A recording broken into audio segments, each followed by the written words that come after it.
driveway where right on the side of the fire building, and the door where you go into the building where the distillery is a wooden door. There's a vat still sitting there, and when it's a little bit warmer out, now right now it's cold, but somebody has torn the pole down to the fire building there, but they're going back there. I picked up that's the only place that's good news, picking up needles right now is right there. Condoms and needles. And they've lit fires there. You can see the wood that's over the doorway. You can see they burnt the wood. It could have burnt the building again. So you might want to keep an eye on it. And, I don't mean to get into it and cause any trouble with that, but we have a good neighborhood right now in my neighborhood. If you look at the crime statistic, if you keep them, my neighborhood's quiet for a change, and we're finally getting sleep at night.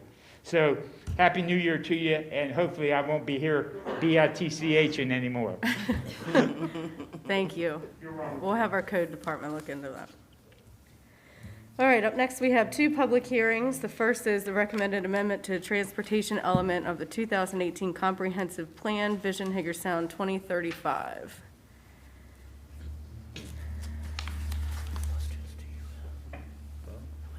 Good evening. This is the first of two public hearings that have come from recommendations from the Planning Commission. So I'll handle the comprehensive plan first. As the mayor said, this is an recommended amendment to the transportation element of the comprehensive plan. The Planning Commission had their public review meeting on December 8th, and then on December 20th, they finalized the recommendation and forwarded a recommendation to the council. I remember what that thing.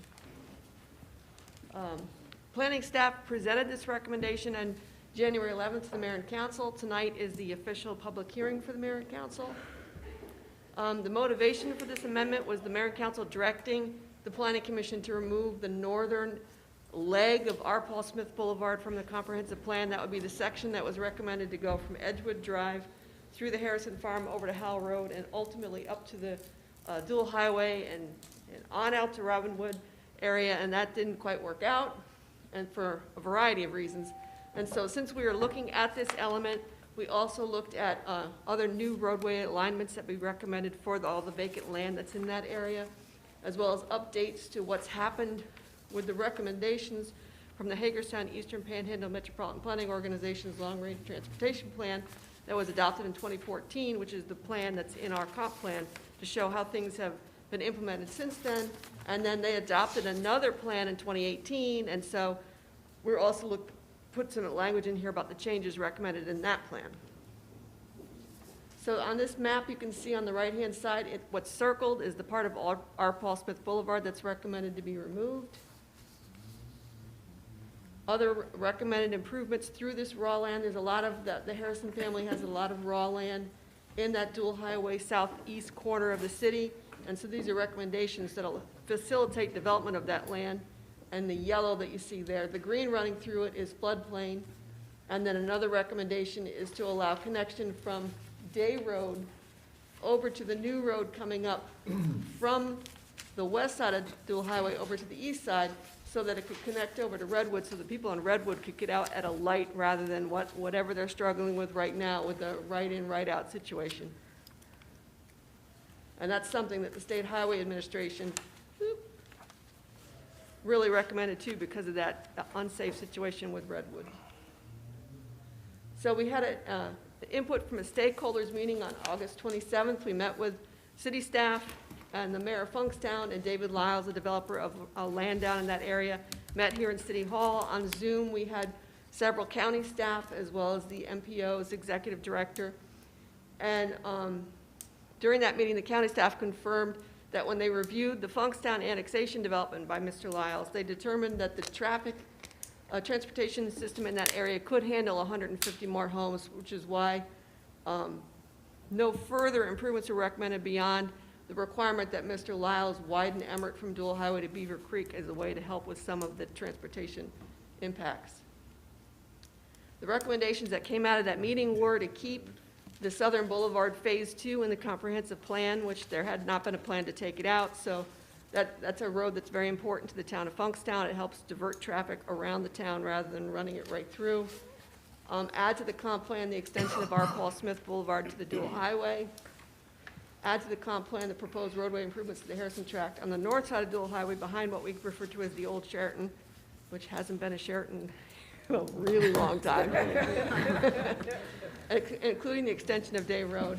And then keep in the comp plan at this time the middle and southern legs of R. Paul Smith that would cross over Heb and Emmert, pending a future traffic study to see about whether it's feasible to do that, even those sections anymore.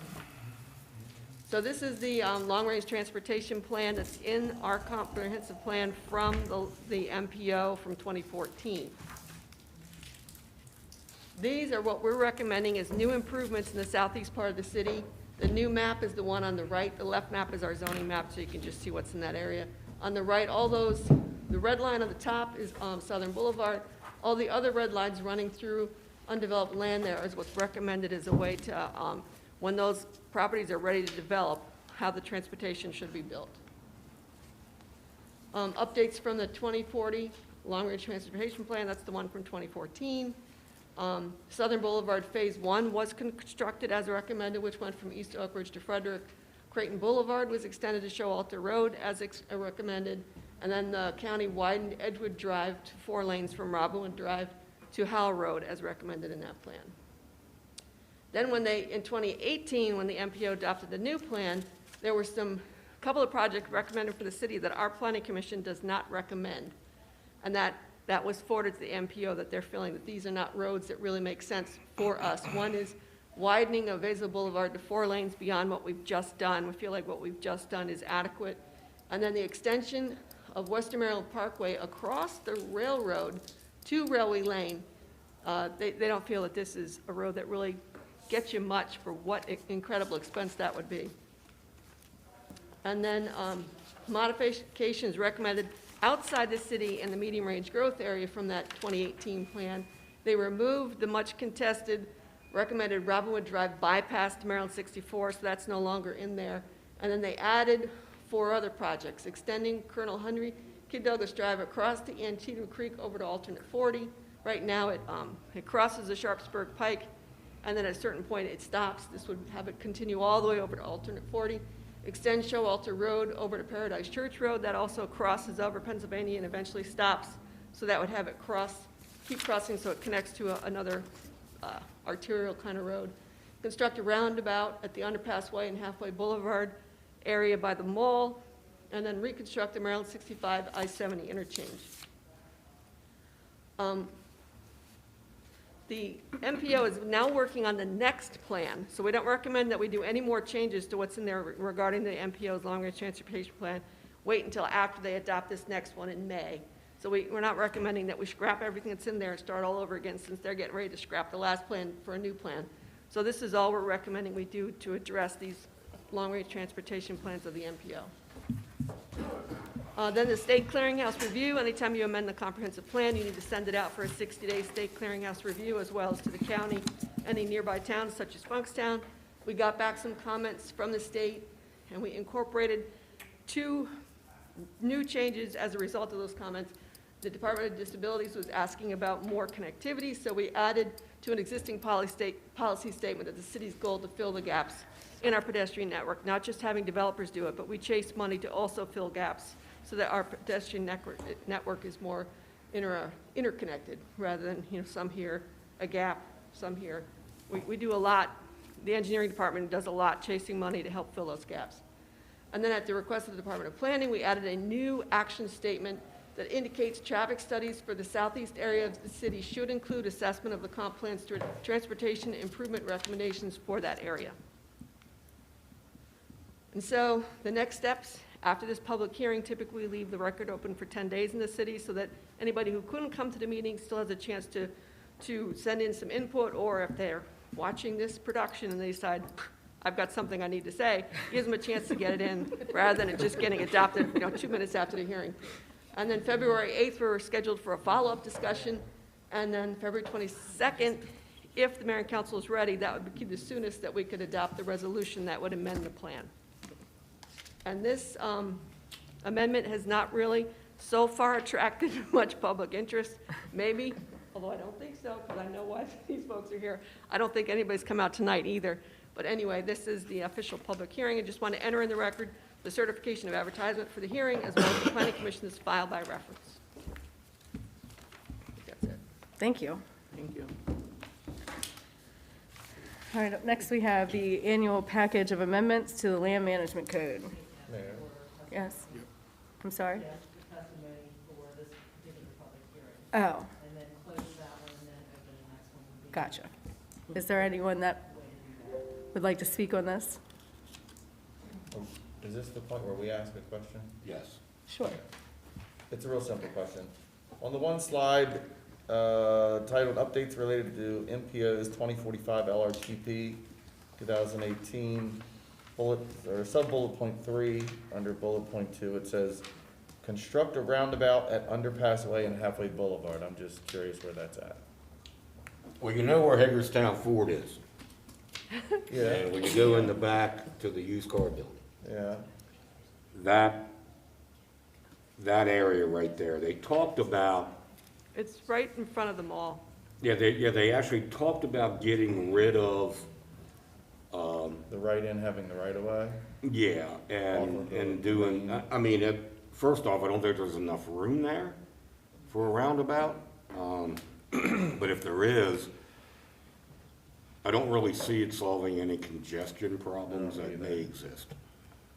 Yeah, the way this reads made it sound like it was on top, not underneath, and on the right, not on the left, if you get my meaning. And so I was just trying to visualize that on, like, 6 lanes or whatever, or even 4, you know what I mean? And that particular area, I don't, it's just my 2 cents, I don't see the benefit. But some engineer's gonna have to make that determination. That And sounds- whoever would be the funder would also have to decide if it made Yeah. sense. Yes. Guarantee you watching traffic there all day long. I just don't see a benefit. Do you guys have any other questions for Kathy? All right, we'll go ahead and close that hearing. And then we're going to open up the annual package of amendments to the land management code. Okay. All right, so on December 8th, the Planning Commission also had a public review meeting on this, which is a recommended annual amendment to the Land Management Code. We do this every year.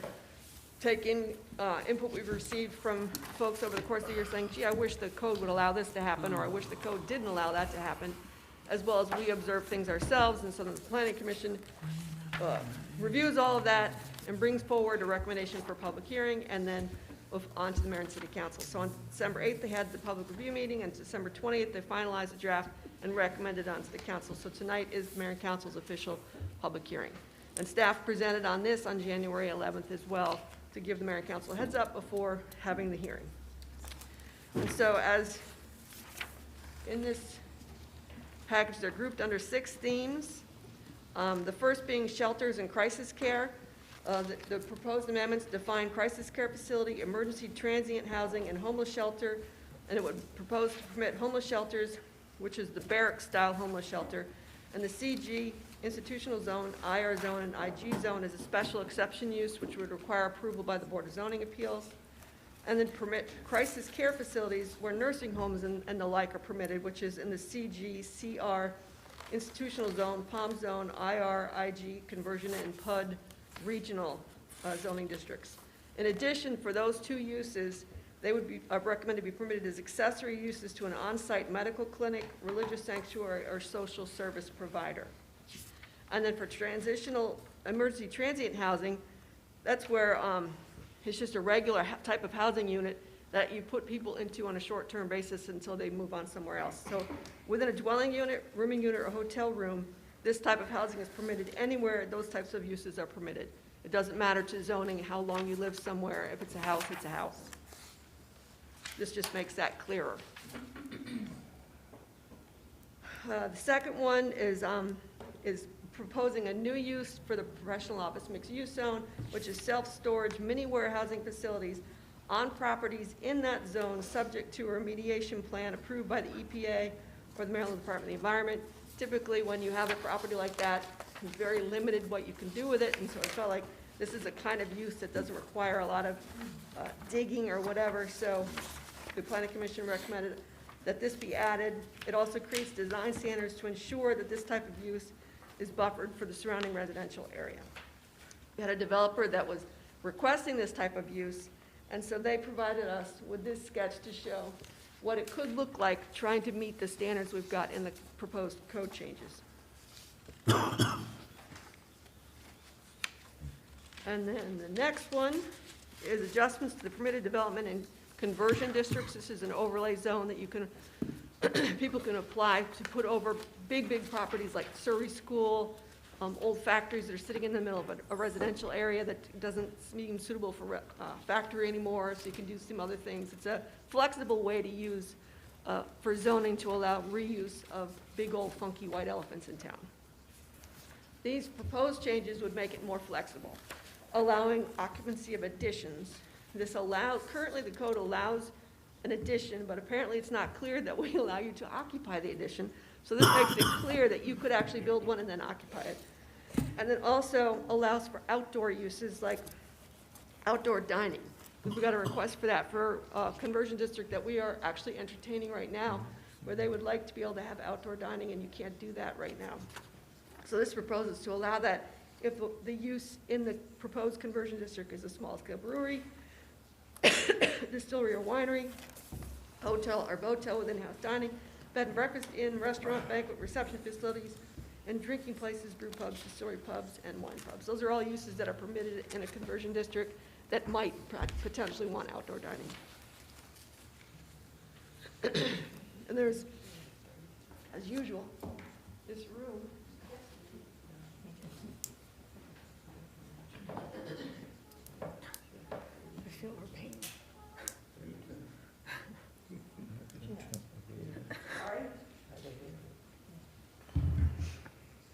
12 unrelated cleanup adjustments, as Steve called it. One, clarifying the submission of plan requirements for human burial site reports. Requires large and small group homes to meet the parking requirements in the NMU and CCMU zoning districts. Clarify that setback requirements on the rear of developed townhouses do not apply to decks. Update the plan signature blocks for surveyors used on plans. Remove the requirement that city unique ID numbers be included on plans. We don't use that anymore, so no need to require it. Clarify the expiration provision for cases when a nonconformity is destroyed by calamity and the property owner delays in executing reconstruction. Allow waiver to the requirement for new buildings in the CCMU to be 2 or more stories, allowing the planning commission to approve 1-story buildings when the elevations create the appearance of a 2+ story building. Codify requirements for the documentation necessary for an application for a certificate of hardship for demolition, something that had some conversation at the January 11th meeting. Clean up the language on how the planning commission acts at a sketch plan, because the planning commission didn't feel the code was really clear on that.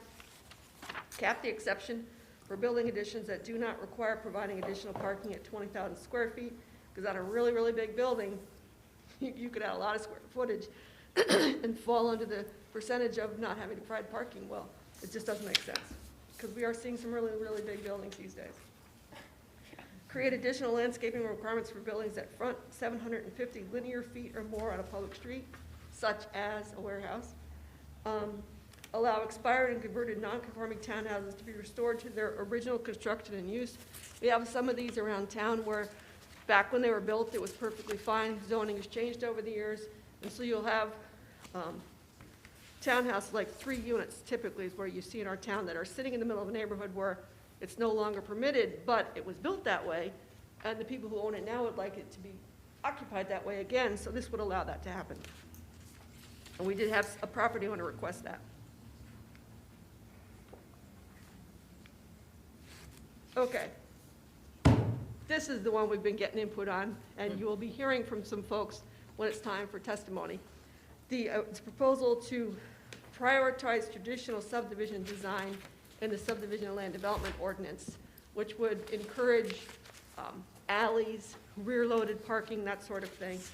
And at the Planning Commission hearing, we heard from Mr. Fred Frederick, a local civil engineer, about how he felt it was not good to say that this is the #1 way we should develop. That should still be left as an option.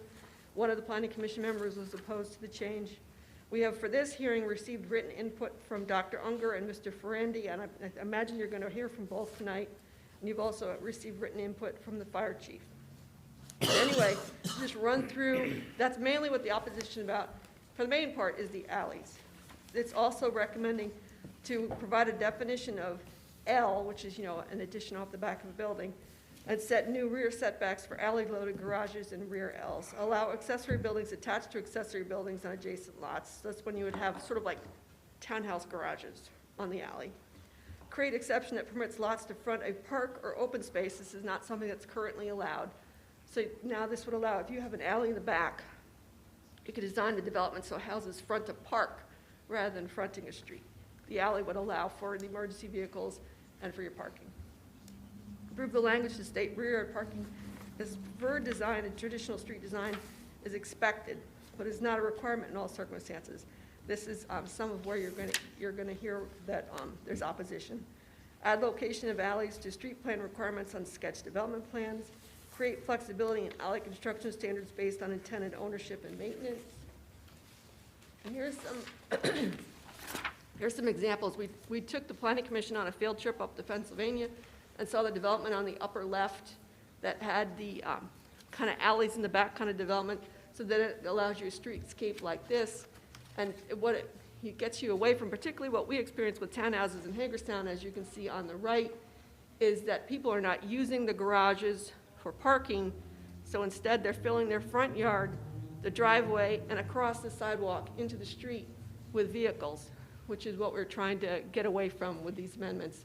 The other thing that we're trying to get away from is the picture on the left on the bottom, which we see a lot of in our county, which I have referred to for years as butts on the street, where you turn the back of the house to the street so that you don't have the driveway curb cuts on the main road.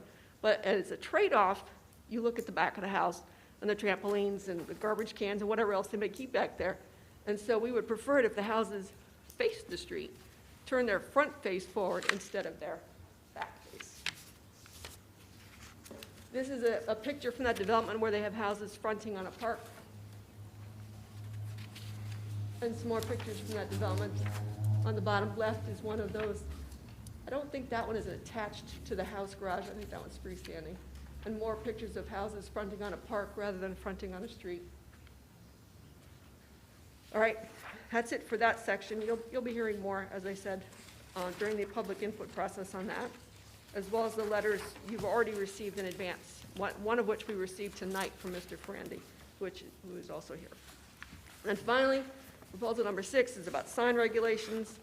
Looking to do some loosening up a bit from the sign regulations, allow certain types of lighted or flashing signs in non-residential districts. Right now it's prohibited anywhere, but as you know, we have a lot of those changeable message signs that are flashing all the time. All of them are violating the current code. So we're suggesting we loosen it up to allow that to occur in commercial districts, because apparently people don't mind. Create standards for business park directory signs. Provide standards of measuring warehouse buildings for signs. Right now, we're building these humongous buildings, and they're subject to these little tiny sign regulations. So it's suggesting if you've got a really big building like that, the signs need to be more in scale with the building. So this loosens that up a bit. Permit roof-mounted signs. Currently, the code prohibits that. Permit single buildings with articulated facades that appear to be a series of smaller attached buildings to treat each facade separately for the purpose of permitted sign area. An example of that is downtown, where we had 3 buildings in the South Potomac Street that have now been combined into one property. But they are 3 buildings, and so this allows them to get the signs for each 3, rather than saying all 3 get the signs that you would get for 1. It would cheat them out of signs if we treated them all as 1. Excuse me. And then finally, the actual text can be found on the city website. Typically, that's right, I have to enter into the record the certificate of advertisement for this hearing, the planning commission filed by reference. Also, typically, we keep the record open for 10 days, as I mentioned, in case more people would like to have input on this process. And then if you have more information, you can reach out to Steve Bachmiller at all of that information there on the screen, or you can reach out to me. And so that's all that I have. Before we start the public input process, do you guys have questions for Kathy? I have a couple. And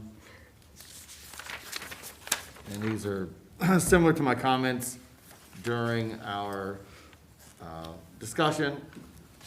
My first are 3 items in the miscellaneous, and those are items 7, 8, and 12.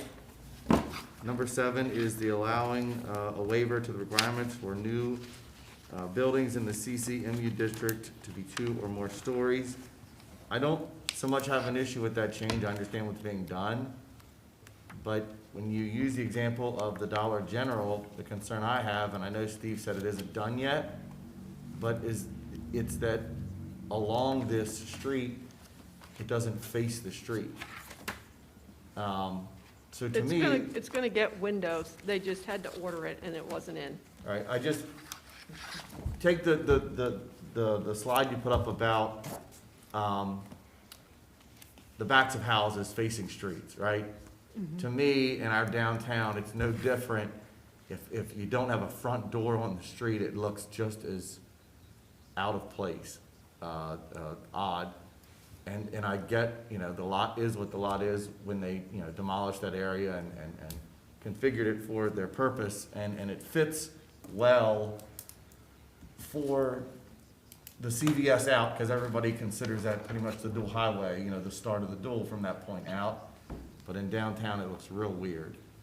And so to me, I don't care if it's more than 1 story high, but I do care that it does not have a front door on the street, the way that every other property within the you know, the 16 block area that we consider downtown to be, has, and especially Franklin and Washington. It looks weird. So that's the concern I have, and I didn't see that added in. So I'm assuming that means that any time still that somebody tears something down downtown, they can still face it sideways or backwards on Franklin or Washington. I think that you could rely on Mr. Bachmiller to fight that pretty strenuously. This property was so weird in that you have the road and the alley down like this, and trying to get a parking lot in there, that it had a lot of constraints. But most of our downtown, with the building up by the street there, you don't. This was just an odd situation out there at the edge. It looks even more so as it's sort of the first property you encounter as you come into downtown. It just doesn't look right. It's also not finished it with the may look landscaping right. and all that stuff. You know, it may look right down on Virginia Avenue when you get like towards the one near the, you know, going to Target or whatever, but They did downtown make a it's- lot of concessions in terms of the architectural design. The first one we saw looked exactly like the ones that get built out in the rural areas. The second is number 8. That is the one of these 3 that I am most opposed to. I think I said that at our discussion the other week. And I know that Steve's response was that, you know, sort of to help with the objectiveness or whatever, objectivity. But when you read this, it clearly reads, even the language reads like it's trying, like it's assuming the property owner that wants to do something is trying to do so in a favorable manner, and the city is going to implement this to hamstring that property owner from doing so. I mean, when you read it, it says, the HTC has experienced situations where a property owner seeks approval to demolish a building, however, does not provide sufficient evidence documenting the need for the demolition. So if we want to say we don't want them to demo it, we might as well just say that. That isn't what we're saying here. It says, since we don't want them to do it, basically, the materials are prepared by the applicant or at the direction of the applicant. They are usually packaged in the light most favorable to support the applicant's argument. I would be shocked if they weren't. And then it says language is necessary to make it clearer what the HDC's standards of review is, and provide the HDC with the ability to consult impartial outside consultants. That makes the assumption that the other party, meaning the HDC, is going to do so in an impartial manner and not in the light that benefits the HDC for those consultants, which it doesn't say who they would be or who picks them or what have you, to verify the accuracy of the materials submitted, which is, frankly and plainly, it's just going to add extended delays and we're gonna hear about it like we did in the past at this table, of those delays that impact redevelopment of properties in the urban core. And I just, I don't wanna go back to that era. And I especially am not looking to make a property owner who's trying to improve the property pay some unknown cost to some third party that's supposed to be objectively verifying the fact that they put their application in their best light to sort of overturn that process. And we can say that that isn't the intent, but that's clearly, when you read that language, what is suggesting is being done. The other item is number 12. I understand what this is trying to do. It's saying, hey, people that took houses, I use mine as an example, it was 3 apartments, I took it and put it back into a single-family home. It had 2 separate entrances. But when I read this section of the code on page 14 and 15, and in 15 in particular, it's not only allowing these properties to then revert to rentals, which is what is being suggested here.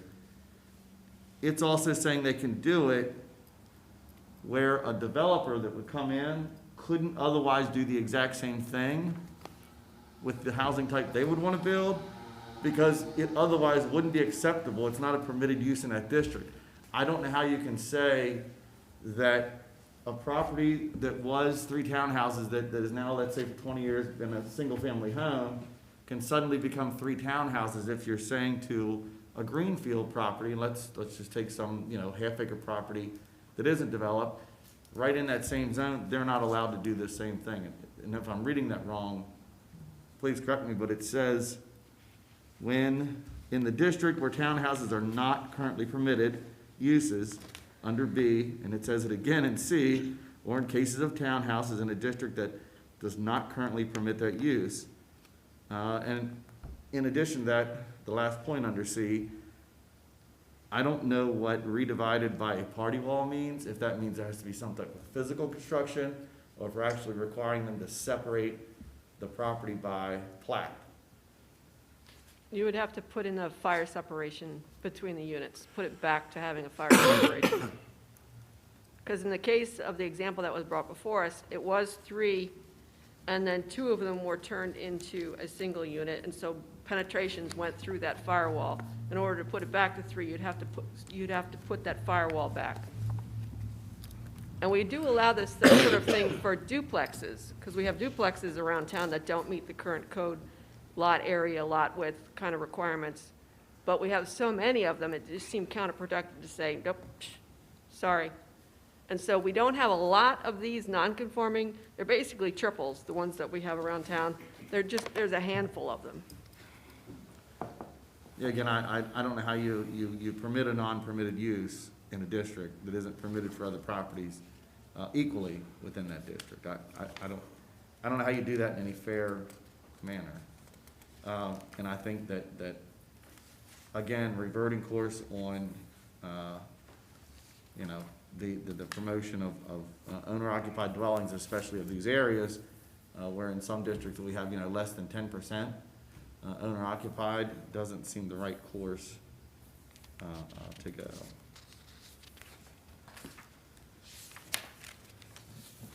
So that's all I have on those 3, or those miscellaneous ones in that specific section. And then in the section Proposal 5, promoting traditional subdivision design, which I know folks have sent us emails and are here to speak on, I would only say that I was a little confused when I read points 4 and 6. And I think that's because it's I guess for zoning code, what I sort of deem it either is or isn't. It seems like what we're saying is here, we'd like you to, and we're taking that language from we'd like you to you need to, but it doesn't say you have to, and I don't know how that's gonna shake out, except I'm thinking of that development on Burhan's Boulevard, where that guy came to us like 15 times with 15 different proposals till we finally sort of, you know, acquiesce to some of those things. And I just don't think that my preference is that we're not writing things that hits individuals that are here to speak on it at our table then, to say, well, you know, the planning commission's making me do this. You know, I'd really, you know, here's what I don't, I just think that when you read items 4 and 6, it seems like it could get political fairly quickly on some of the larger residential developments where I agree completely with what staff and planning commission are attempting to do, but that the developers are gonna say, you know, suburban development's the better design, which I completely disagree with.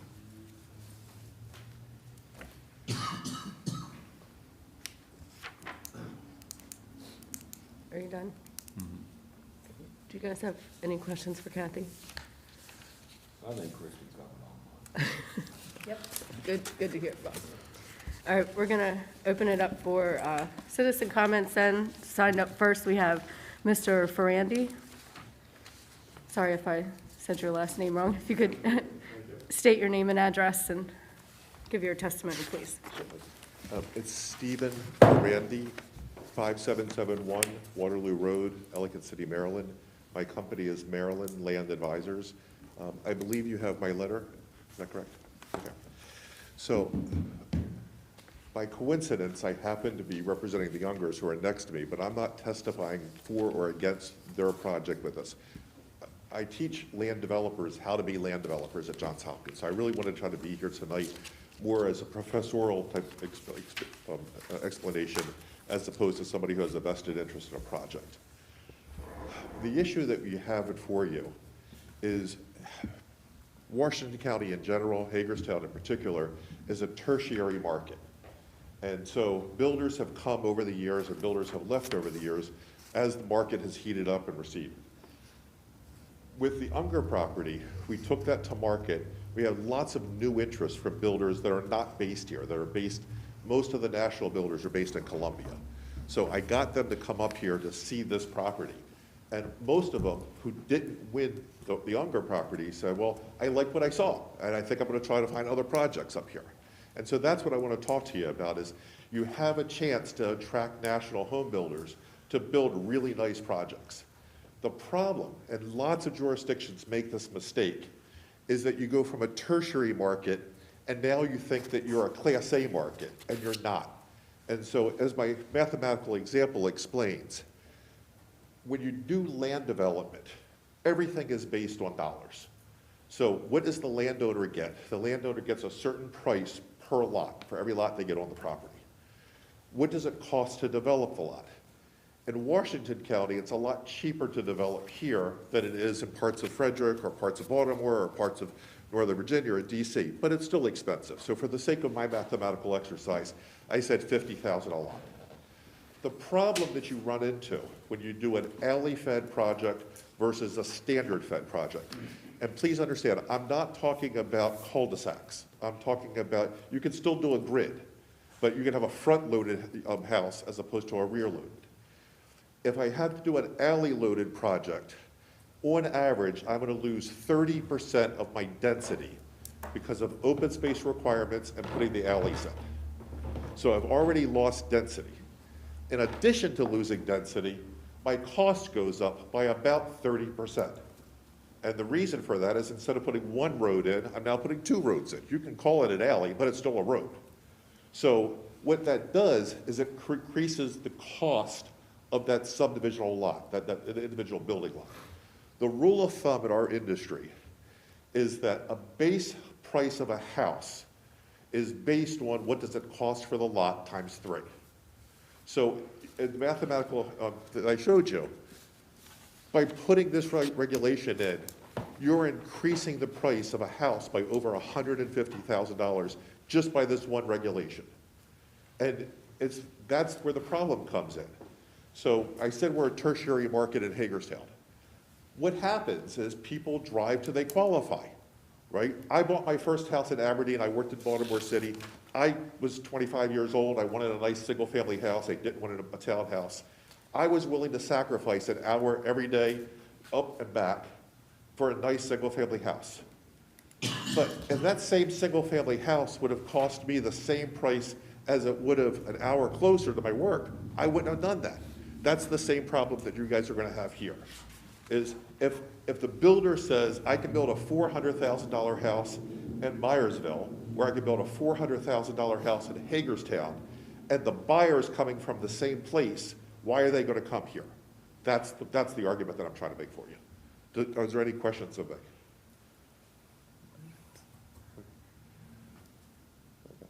Thank you. No, thank you. Appreciate your input. Sir, just so I understand you correctly, the suggestion, and I use the ratio of any housing development, on average, the governmental entity spends about $2 for every dollar of taxes it collects Yep. to provide services to that home.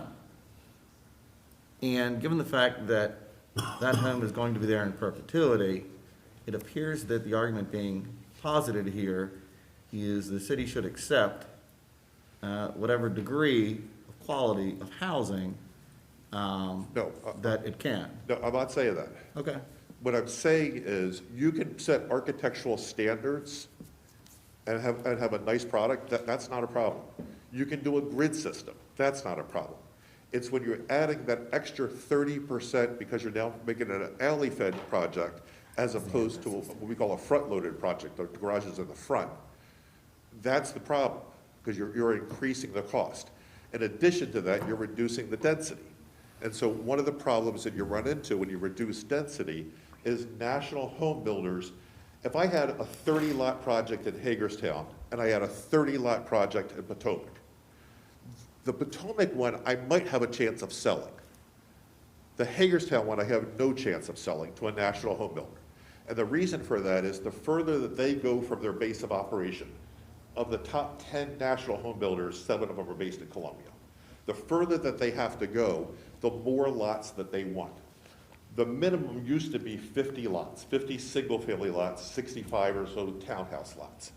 If I'm losing 30% right off the bat because of code regulations, you have less of a chance of getting a national home builder to drive that distance. So it's really important if you're trying to attract that buyer, and I don't know if you are, but if you're trying to attract that builder, that they have enough lots to justify them being here.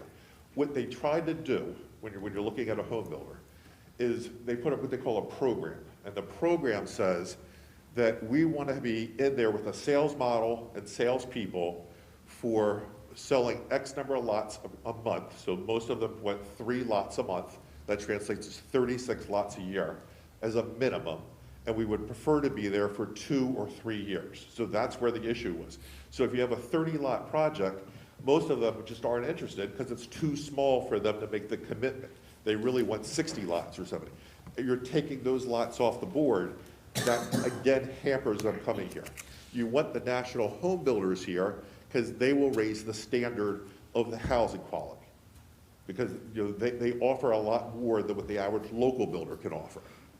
The local builder then finds his way and buys those 30-lot projects as opposed to the 50-lot projects, but he raises his standard to the same standard of the national.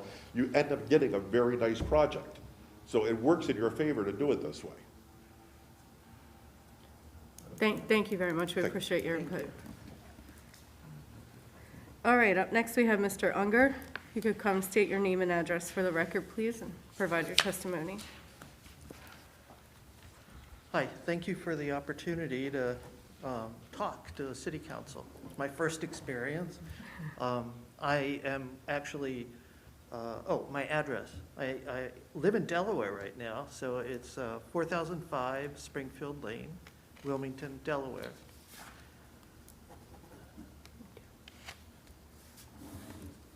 What I wanted to do, you have my comments, and I don't want to go over all of them. I just wanted to give you a context for where I'm coming from and where my comments, and Stephen just mentioned that I'm now a landowner.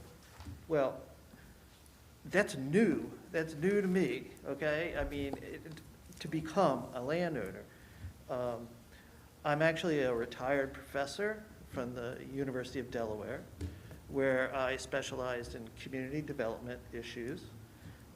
But I didn't study anything about land management, you know? It's like, so I've been in the process of trying to educate myself. So that's one thing, is that I'm not an expert when it comes to land management. I can, but I do have a lot of skills to bring to this topic. And that's what I did, was I looked at tried to look at, said, what can I offer you guys, and what can I offer myself? When I heard from Steve Bachmeyer that they're proposing to have all alleys associated with all new residential developments. And I'm like, huh, you know, I mean, wow, that's kind of interesting. Why? You know, why? And where I'm coming from, as a new landowner, who really cares about Hagerstown, loves Hagerstown. My family's been in Hagerstown, I don't know,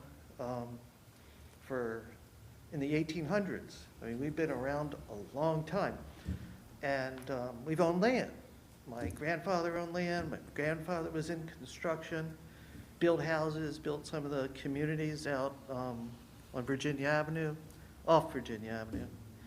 And all of a sudden, you know, I'm now a landowner. And so I'm trying to say, okay, well, I would like to build, if it happens that we actually find a developer, I'd like to build a really nice community for Hagerstown. You know, I really would like to kind of leave that as a legacy, given that, you know, I have great fond love for my grandfather, and I would really love to see kind of the Unger Grow family kind of continue to provide a really positive quality of life improvement in Hagerstown. So what I've done is to say, okay, well, Hagerstown's saying he wants alleys. Big question becomes why? Well, I am pretty skilled in research. I'm a full professor, published lots and lots of things, never published on alleys, have published on neighboring and social interaction within neighborhoods. So I started to research, well, why would you want alleys? What are the good things about them? Maybe it makes complete sense. Don't build anything but houses with alleys. But then I'm looking at the research, you know, I didn't know. I heard Steve talk about, you know, how we want to go in Hagerstown from preferring to now expecting. So we're going to essentially tell people that this is what Hagerstown will be. So we must be pretty confident, right, that this is going to be a great residential design.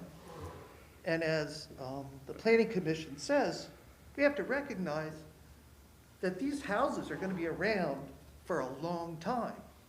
As they state, you know, we've got pre-Civil War homes that are still here, right?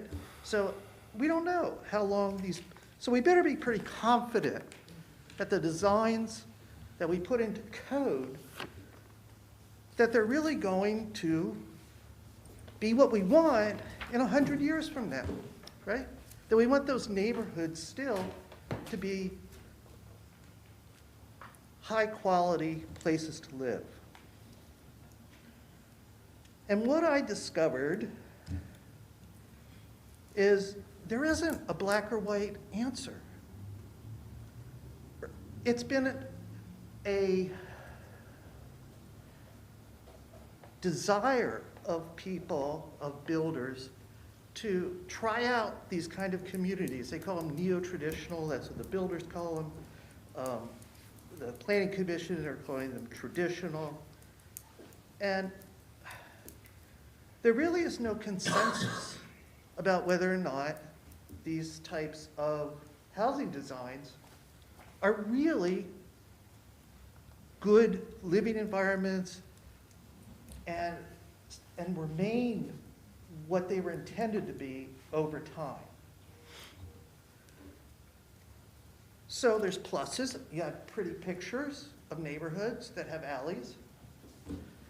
You could take pictures of Hagerstown alleys, which aren't very pretty in some sections of the town.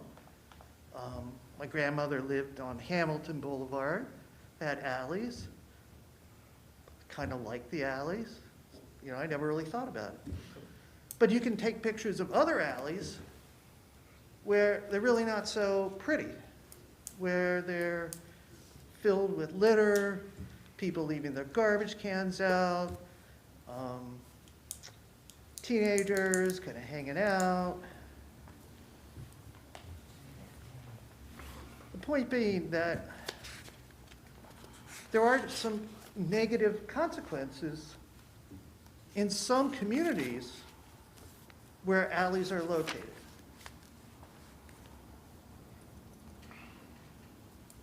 So I still ask myself, after looking at all this and saying, what's best for Hagerstown? And I could not convince myself that the research and evidence from other communities, right? Because Hagerstown only has one community, right? And in the Planning Commission said there's one community in Hagerstown that is built this way, and one other one that's being reviewed. But that Hagerstown, with that limited experience, is going to change the language from preferred to expected. I just don't understand that. If Hagerstown had a great deal of experience and had several of these kind of developments, then it would make sense to me. But you got to travel up to Pennsylvania to find one. And as we all know, a community in Pennsylvania may not be like a community in Hagerstown. And one community in Hagerstown may not be like another community in Hagerstown. One of the things that I was so happy, felt proud, was your vision, Hagerstown 2035, which is just so positive in its tone and emphasizing just the diversity among neighborhoods and how you really like the fact that you got different communities who have different needs, that have different preferences, and that was all respected. And I'm just like, how does this fit with that? I mean, we're not offering new home buyers a choice. We're going to tell them you can only buy a home where there's an alley. Well, some people really don't like that. So we only going to have home buyers who are alley-liking people. It's a silly thing to say, but I come back to what is wrong with the existing language? It says alleys are encouraged. I mean, it makes a really clear statement that what Hagerstown is trying to do is trying to develop more of these, feels that they would be a positive community, would make Hagerstown look nicer. I guess it's a real appearance thing. But to essentially require it, the evidence doesn't support that it's a superior housing environment.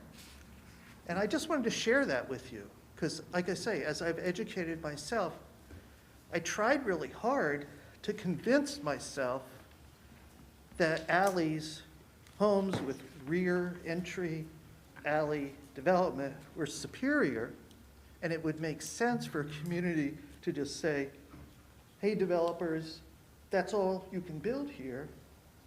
I couldn't convince myself. Not just personally, in terms of my values and personal beliefs or experiences and living in 5 states and many different communities in my life, but I really wanted to look at what the literature has to say and what people have studied in communities around the United States, and I could not find convincing evidence that this model is superior to a, what's called a, front-loaded house. We appreciate your input, and we'll certainly take it into consideration. Great, thank you. Thank you. Thank you. There was no one else signed up to speak. Is there anyone else who would wish to testify? Okay, so we will leave the record open and close this hearing this evening. Thank you, Kathy. Thank you, Thank you. and thank you, guys.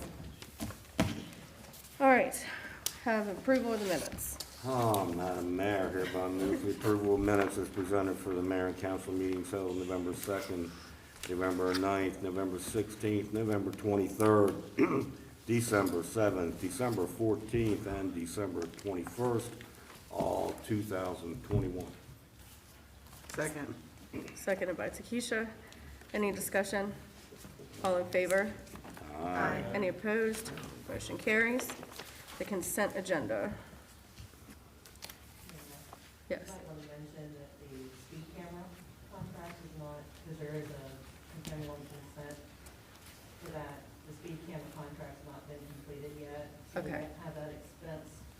It'll be probably in February regular meeting. Okay. Just so that includes on the year for that one yet. Okay, so we'll approve the consent agenda without this, police department, letter D, number 2, speed camera charges. Thank you. Madam Mayor, I hereby move that all of the consent agenda be approved as presented. Second. Any discussion? As amended. Do I need As to say in- that? Do I need to say that in Is that what my you said? motion? Is that what she said? Oh, okay. I'm sorry. I need to say, It's not what she said, but it is what you mean. it is what I mean, as Okay. amended. All right. Okay. Second. There we go. Any discussion? All in favor? Aye. Any opposed? Motion carries. We have no unfinished business tonight. Under new business, approval of resolution, second amendment to real estate purchase and sale agreement for a portion of 441 South Potomac Street with Columbia Gas and Maryland, Inc. Madam Mayor, I have moved for the mayor and council to approve resolution to approve the second amendment to the real estate purchase and sale agreement for a portion of 441 South Potomac Street with Columbia Gas of Maryland, Inc. This amendment extends the settlement date to April 21, 2022. The mayor is further authorized to execute and deliver the agreement. Second. Any discussion? All in favor? Aye. Any opposed? Motion carries. Approval of a resolution agreement with American Traffic Solutions, Inc. for red light camera enforcement. Madam Mayor, I move for the mayor and council to approve resolution with American Traffic Solutions, Inc. regarding the operations and implementation of the red light camera enforcement program. Second. Any discussion? All in favor? Aye. Any opposed? Motion carries.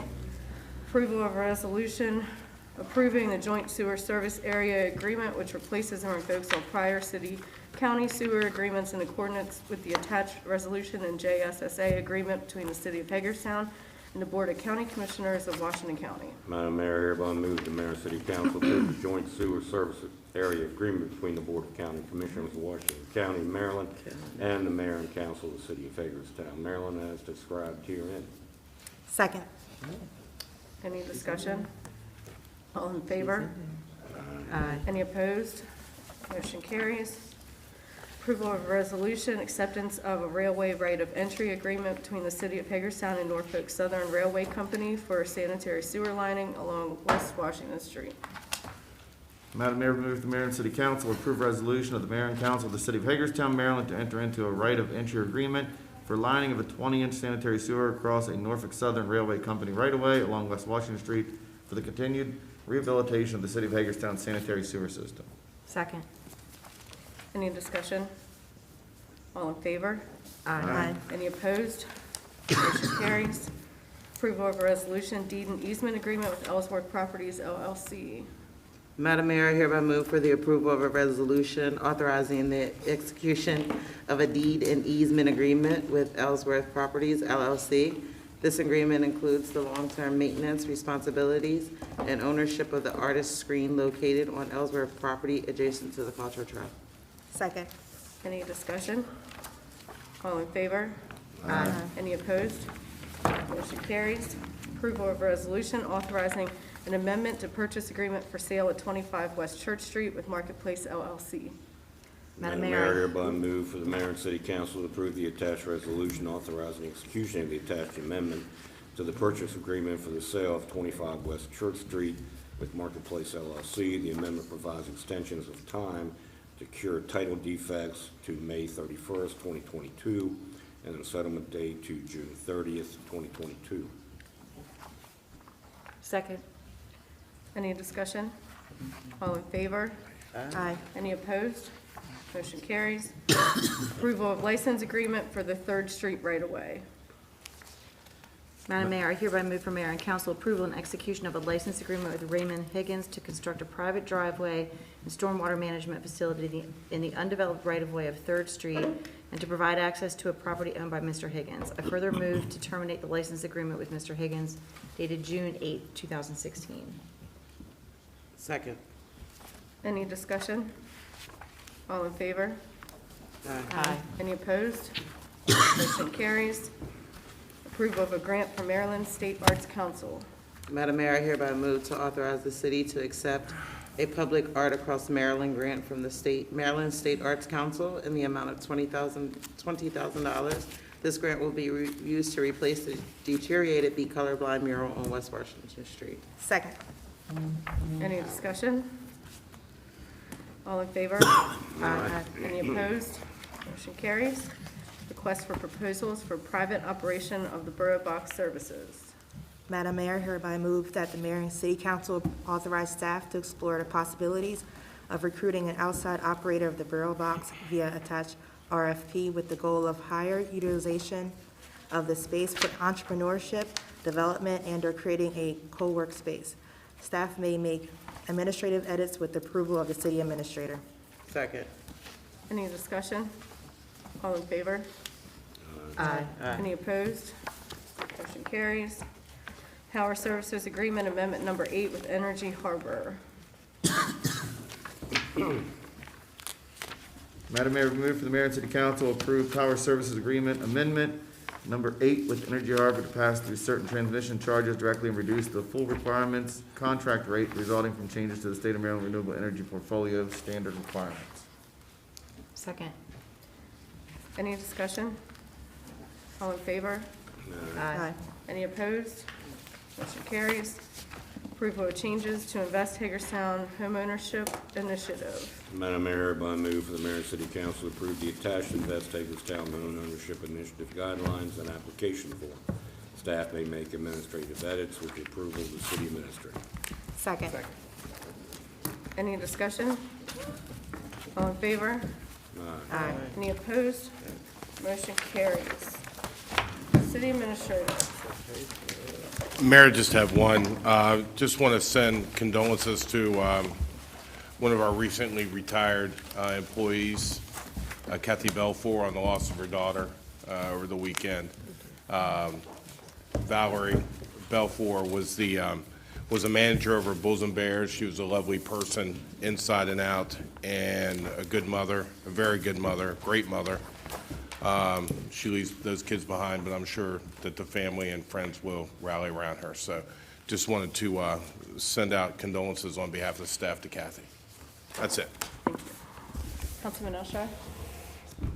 As everybody has probably heard or seen by now, and obviously here, because I participate down there, the FISC is closing in March. Obviously has an impact, as there were many folks last week. That was my first week back in some time. Asking the same question, where do we go now?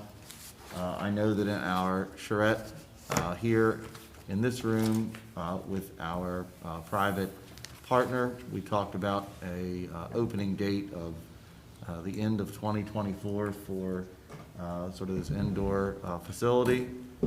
I would definitely say that there are thousands of folks looking for an alternative and are going to be seeking one between now and at least that time, if there's anything we can do to expedite that process. I know they had an 18-month build window.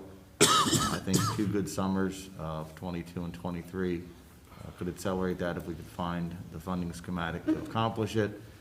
We would immediately gain a significant number of patrons that facility now leaves without a place to play in what I'll call the Western Maryland region. Agreed. Anything else? Councilmember Bertschy? Councilmember Burnett? Yeah. I just want to echo the sentiments for Val. She was definitely well-loved in the community and always it was so pleasant whenever we were able to see her, whenever, we were at Bulls and Bears, so sorely missed. Also, the Paloma that she made, so I just want to say that. Also, I was downtown on Saturday evening for a performance at the Maryland Theater that was the Authentic Community Theater. They had rented the space and, used the space. And when we pulled into the parking garage, the Arts and Entertainment parking garage, it said full. I was like, oh my gosh, there's going to be a ton of people at the Maryland Theater for this performance. And Aaron drove in and because he didn't believe that it was actually full. He was like, that's not true. And sure enough, it was full, right? But there weren't that many people at the performance. I mean, it was crowded, but it wasn't like overly crowded, which meant that there were people everywhere downtown. The restaurants were busy. It was absolutely inspiring to see that, I thought for sure that there was going to be just all these people at the theater, but that wasn't it.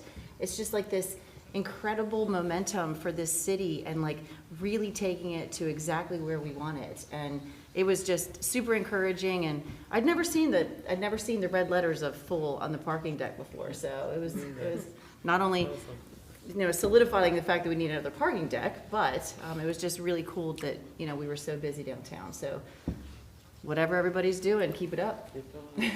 Absolutely. Thank you. All right, I have a couple things. First, we had a request for a letter of support for Stan Brown to send to the Washington County Board of Commissioners. So I emailed you guys a draft letter of support to consider renaming Colonel Henry K. Douglas Drive. He's come to the last 2 regular session meetings asking for a letter of support. So is there support from the council to send this letter? Yes. Yes. Okay, thank you. Next, I just want to say thank you to everyone who came to the A&E redistricting meeting this morning. I wasn't able to attend, but from the pictures, it looks like they had a good turnout, had some productive conversation. They're going to have another meeting via Zoom on Thursday at 5 o'clock. So if you'd like to give your input on our Arts and Entertainment District, please join that. Information is available on our social media platforms. And wanted to take a second to thank Congressman Trone, who came today and met with me and members of our team about the infrastructure money. We talked about 3 primary projects that we would like to see that money be used for, and then we took him to Professional Boulevard to look at the expansion of the bridge there. So it was a good day, and we appreciated his time. And lastly, I just wanted to send all of my love and condolences to the Baltimore City Fire Department, who suffered just incredible loss yesterday in Lieutenant Paul Buttram, firefighter paramedic Kelsey Sadler, and EMT firefighter Kenny Laseo.